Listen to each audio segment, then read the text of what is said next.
खुलुमबाय स्टुडिअ दं आङो राकेश रामसियारि बे समाव बिपिएफ राजखान्थि हान्जानि जे बिजाथि बिलाइ गथायनायखौ लानानै बे समाव हाग्रा बिफाननि मावफुं सोद्रोमा रनजित बसुमतारिया गोनां बाथ्रा बुंदों थामहिनबा बेफ्रुसार बाथ्रा बुंदों बिथाङा बुंदों जों बे समाव हाग्रामा महिलारि आरो खाम्फा बरगयारिनि गेजेराव मावजि आरो सैमानि बायदि जुजिलायनाय जादों नामा सिङाव बेले बेजे जादों नामा खाम्फाया रागा जोंनानै हाग्रामाखौ थें थें नाहरनाय बायदिखौ नुनो मोनो थारमाने बिथांमोननि गेजेराव जे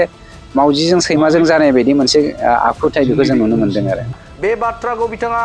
बुंथिदों बिथाङा सोंथि खालामदों थामहिनबा बिथांमोननि गेजेराव माबा मोनसे जादों नामा होननानै बाथ्रा बुंदों बिथां बिटिआरनि हाग्रा बिफाननि मावफुं सोद्रोमा रनजित बसुमतारिया नोंथांमोना नुनो मोनदोंमोन थांनाय 19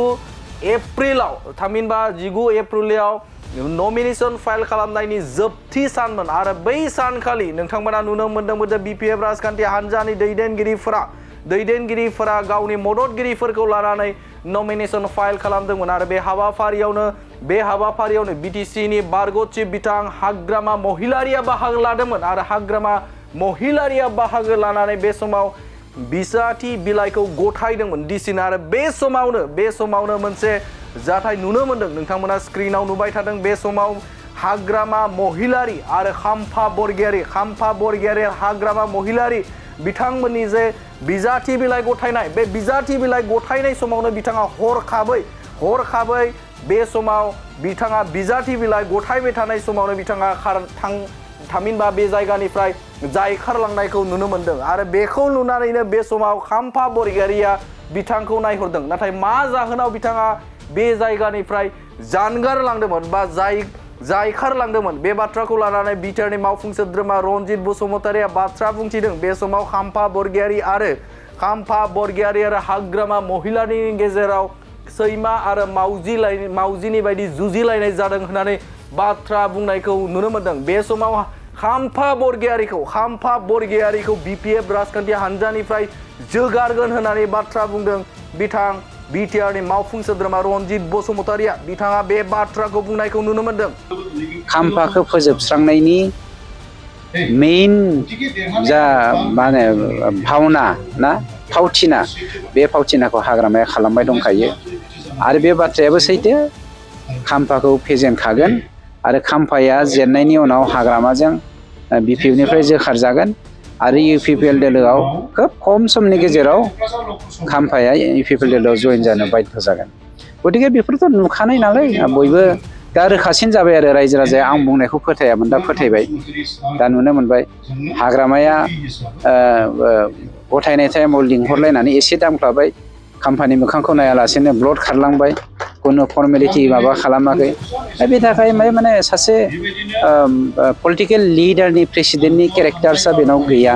बिथाङा बुंदों जे एमपि बिसायख'थियाव जेरैखि जाया बिथांखौ फेजेनगोन आरो जेनोब्लानो बिथां खाम्फा बरगयारिया जेनोब्लानो हाग्रामा महिलारिया बिथांखौ जोगारगोन होननानै बाथ्रा बुंनायखौ नुनो मोनदों आरो बिथाङा बुंबावदों बेनि उनावनो खाम्फा बरगयारिया राहा गोथे जानानै बिथाङा इउपिपिएल राजखान्थि हान्जाजों जगदान जानो गोनां बाध्य जागोन होननानै बाथ्रा बुंनायखौ नुनो मोनदों नोंथांमोना नुनो मोनदों बे समाव 19 एप्रिलाव नमिनेशन फाइल खालामदोंमोन आरो बे समावनो बिथाङा हरखाबै नमिनेशन जेब्ला साबमिट खालामबाय थादोंमोन थामहिनबा फट' सेसन जाबाय थादोंमोन आरो बे समावनो बिथाङा बे जायगानिफ्राय जायखारलांदों हरखाबै बिथाङा थांदों नाथाय मा जाहोनाव थांदों बे रोखा गैया नाथाय बे बाथ्राखौ लानानैनो जे हाग्रा बिफाननि मावफुं सोद्रोमा रनजित बसुमतारिया बुंथिनायखौ नुनो मोनदों बिथांमोना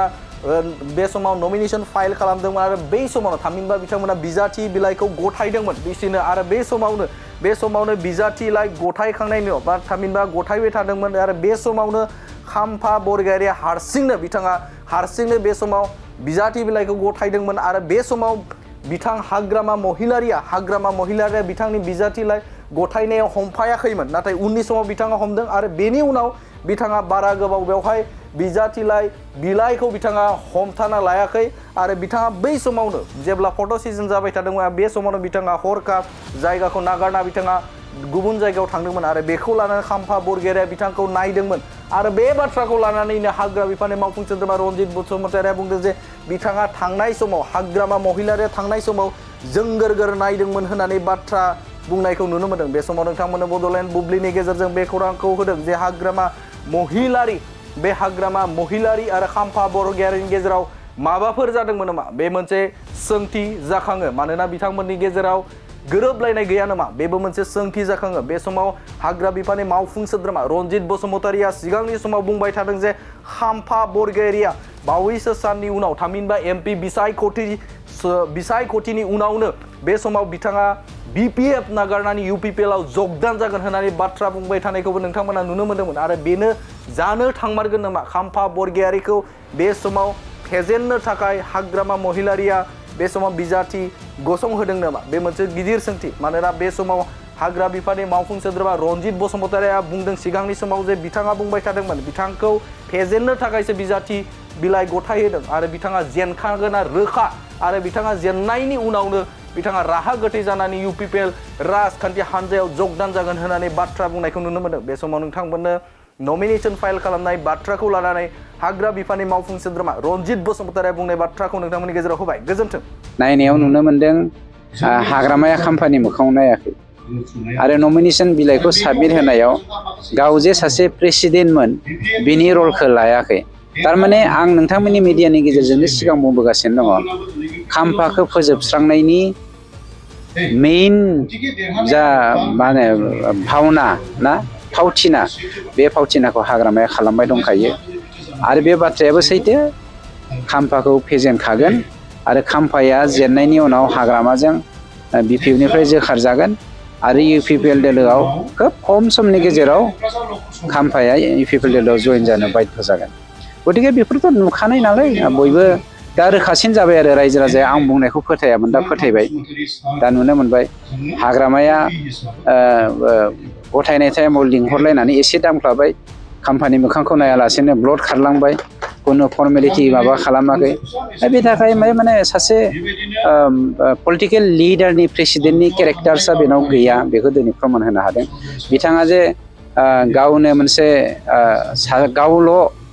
गावनो गासैनिबो गुदि गावनो गासैनिबो जोबनाय माने जागायनाय आरो जोबनाया गावनो बे बाथ्राखौ गाव बुंनो नागिरो बा फोरमान होनो नागिरो। बे बिलाइनि गेजेरजोंनो बा बे खामानिनि बेलाजोंनो जों फोरमान मोननो हायो। जेब्ला खाम्फा बरगयारिया नमिनेशन बिलाइखौ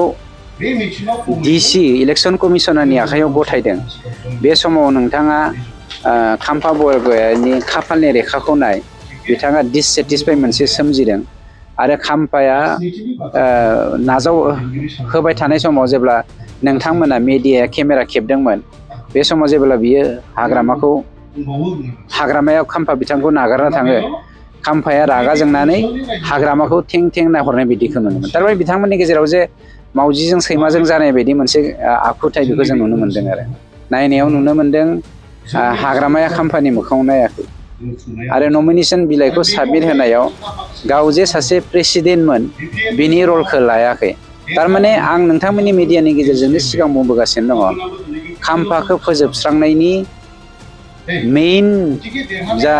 मा होनो भावना ना फावथिना बे फावथिनाखौ हाग्रामाया खालामबाय दंखायो आरो बे बाथ्रायाबो सैथो। खाम्फाखौ फेजेनखागोन आरो खाम्फाया जेननायनि उनाव हाग्रामाजों BPFनिफ्राय जोखारजागोन आरो UPPL दोलोआव खोब खम समनि गेजेराव खाम्फाया UPPL दोलोआव जयेन जानो बाध्य जागोन। गतिके बेफोरथ' नुखानाय नालाय बयबो दा रोखासिन जाबाय आरो रायजो राजाया आं बुंनायखौ फोथायामोन दा फोथायबाय। दा नुनो मोनबाय हाग्रामाया गथायनाय टाइमाव लिंहरलायनानै एसे दामख्लाबाय खाम्फानि मोखांखौ नायालासेनो ब्लड खारलांबाय खुनु फर्मेलिटि माबा खालामाखै। दा बेनि थाखाय माने सासे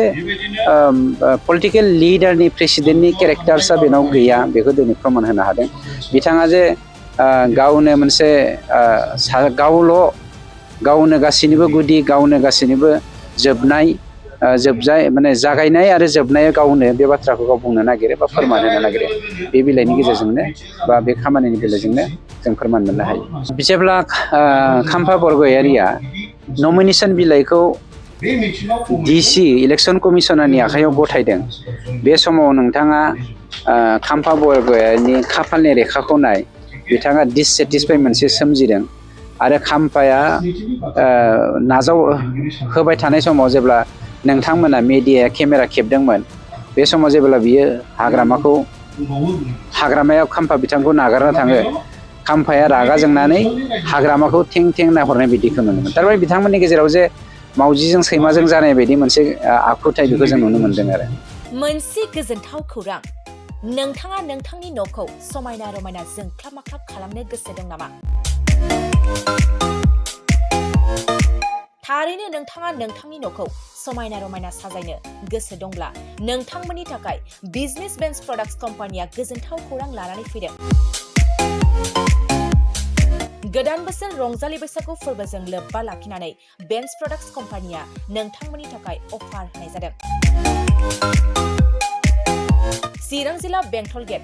27 राजा लामानि एबा सिबिथाय लामानि साखाथियाव नोंथांनि न'खौ समायना रमायना खालामनो गोसो जानाय रायजो राजाफोरनि थाखाय बिजनेस बेन्स प्रडाक्ट्सआ लानानै फैदों गोजोनथाव खौरां पलिग्रेनाइट WPC एबा PVC wooden flooring wallpaper steel roofing soffit ceiling बायदि गाबनि न' साजायग्रा खम बेसेनावनो नोंथांमोना बायनानै लांफैनो हागोन बेनि अनगायैबो नोंथाङा गोबां बाथ्रा मिथिनो थाखाय नैबे 8474015053 जानबुं नम्बरनि गेजेरजों नोंथाङा फन खालामनानै मिथिनो हागोन